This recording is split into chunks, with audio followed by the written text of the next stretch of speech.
समय की बात है। अमरपुर नामक एक नगर में अमीर साहूकार रहता था।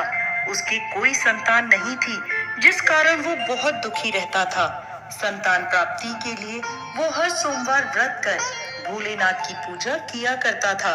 संध्या के समय मंदिर में जाकर भगवान शिव के आगे घी का दीपक जलाया करता था।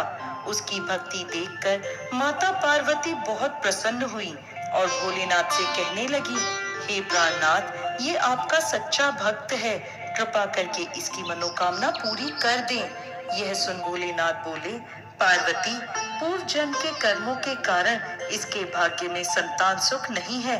परंतु माता पार्वती नहीं मानी। तब भोलेनाथ ने स्वप्न में उस साहूकार को दर्शन दिए और संतान प्राप्ति के वरदान के साथ साथ ये भी बताया कि उसका पुत्र अल्प आयु होगा और उसकी आयु मात्र 16 वर्ष की होगी। यह सुनकर साहूकार प्रसन्न तो हुआ, परंतु साथ ही साथ चिंतित भी हो गया। ये सारी बात उसने अपनी पत्नी को भी बता दी।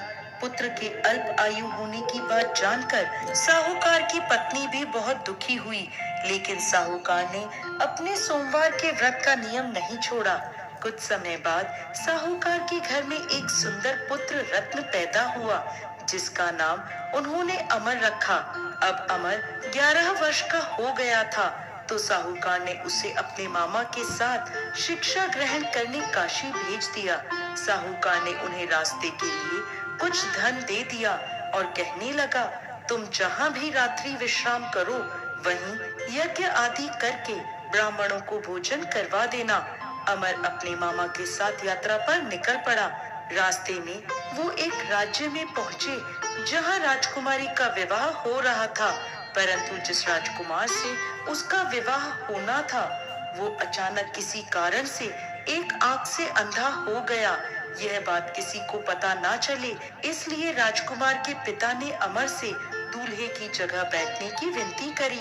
अमर ने यह विनती स्वीकार कर ली और राजकुमारी चंद्रिका से विवाह कर लिया। विदाई के समय अमर ने राजकुमारी चंद्रिका को सारी बात बता दी और उन्हें अपने पिता के घर छोड़कर काशी की ओर चल दिए। जब अमर 16 वर्ष का हो गया, तब उन्होंने एक यज्ञ का आयोजन किया और यज्ञ के बाद ब्राह्मणों को भोजन कराया और अन्न और वस्त्र दान भी किए। उसी रात्रि निद्रा में अमर की मृत्यु हो गई। उसके मामा जोर जोर से रोने लगे। उनका विलाप सुनकर भोलेनाथ और माता पार्वती वहां आ पहुँचे।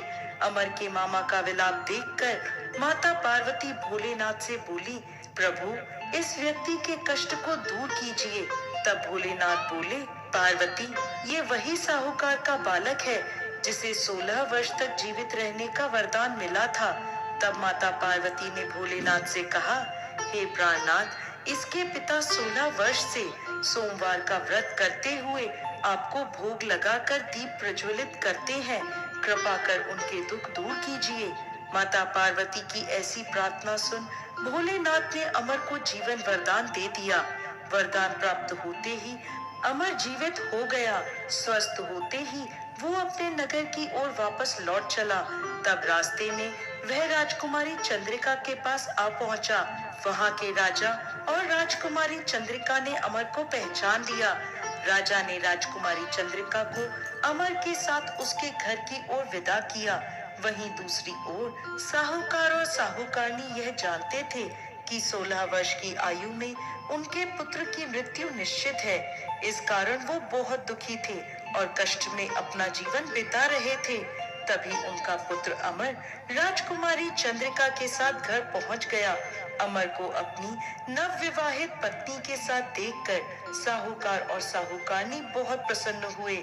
उसी रात भोलेनाथ ने साहूकार को स्वप्न में दर्शन दिए और कहने लगे, हे साहूकार, तुम्हारे सोमवार के व्रत से प्रसन्न होकर मैं तुम्हारे पुत्र को लंबी आयु प्रदान कर रहा हूँ। हे भोलेनाथ, जैसा दुख आपने पहले साहूकार और साहूकारनी को दिया, वैसा किसी को मत देना, और जैसे बाद में उनके पुत्र को लंबी आयु प्रदान करी, वैसे ही इस कथा को कहने वाले, सुनने वाले और हुंकारा भरने वाले सब पर कृपा करना। जय भोलेनाथ, जय माता पार्वती।